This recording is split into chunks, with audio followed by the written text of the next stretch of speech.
Hi hello guys welcome to my channel and తెలుగులో కొంచెం మాట్లాడదామా. స్వాగతం సుస్వాగతం. నేను ఎక్కడ ఉన్నానంటే ఎయిర్పోర్ట్ బెంగళూరులో ఉన్నాను అనమాట. సో బెంగళూరులో అయితే ఫ్లైట్స్, కొత్త ఫ్లైట్స్, చిన్న ఫ్లైట్స్, పెద్ద ఫ్లైట్స్, అన్ని ఫ్లైట్స్ నేను చూశాను. వైజాగే అనుకున్నాను, వైజాగ్ కంటే త్రిబుల్కి ఇంకా ఎక్కువ ఉంది గైస్. చాలా అంటే చాలా పెద్దది. నాకైతే చాలా నచ్చింది అక్కడ మాత్రం.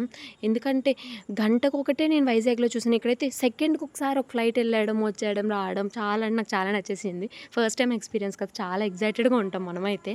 ఇక్కడ ఎయిర్పోర్ట్ లోపలికి ఎంటర్ అవ్వగానే వావ్, ఒక హెవెన్లో ఉన్నట్టు అనిపించింది నాకైతే. ఇక్కడ మేము కనెక్టింగ్ ఫ్లైట్ అనమాట త్రివేంద్రం వెళ్ళడానికి. సో మేము అక్కడ 5 hours వెయిట్ చేయాల్సి వచ్చింది. సో బయటకు వెళ్ళాలంటే ఏదైనా పెద్ద లాంగ్ అని చెప్పేసి అన్నారని మేమైతే ఎయిర్పోర్ట్లోనే మొత్తం చూసామన్నమాట. సో అది చూడడం కూడా చాలా చిరాకు గైస్, ఫుల్గా అంటే ఫుల్గా. ఎందుకంటే అక్కడ ఎక్కడికి వెళ్ళాలంటే చాలా లాంగ్ అండ్ దాని తర్వాత మళ్ళీ చెక్అవుట్ చేసుకొని అన్నీ చేసుకొని రావాలి. సో దానివల్ల అయితే చాలా తలనొప్పి వచ్చింది. అండ్ మేము అక్కడ ఒక ఫుడ్ తినాలి అంటే చాలా కాస్ట్. మేము ఒక కప్పు సాంబార్ రైస్ తీసుకున్నాం. వర్స్ట్ అంటే వర్స్ట్, అసలు టేస్ట్ కూడా బాగాలేదు. సో మేమైతే అక్కడ నాకు అసలు ఏమీ నచ్చలేదు ఫుడ్ ఐటమ్స్. అండ్ అక్కడ థింగ్స్ కూడా అట్లానే నార్మల్గానే ఉన్నాయి. సో మేమైతే నెక్స్ట్ ఫ్లైట్ వచ్చేసింది, మేము ఎక్కేసాం.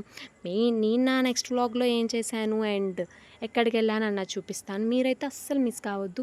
నా ఛానల్ని ఇంకెవరైనా సబ్స్క్రైబ్ చేసుకోకపోతే సబ్స్క్రైబ్ చేసుకోవచ్చు కదా, ఇంత కష్టపడి వాయిస్ ఓవర్ కూడా ఇస్తున్నాను నేను. సో నా ఛానల్ని సబ్స్క్రైబ్ చేసుకోండి. అండ్ మీరు నా నెక్స్ట్ వ్లాగ్లో ఏమైనా చూడాలనుకుంటున్నారా, ఇంకేమైనా చూడాలనుకుంటే నాకు కామెంట్ చేయండి. సో మేము త్రివేంద్రం వచ్చేసాం. Until then bye guys, see you soon.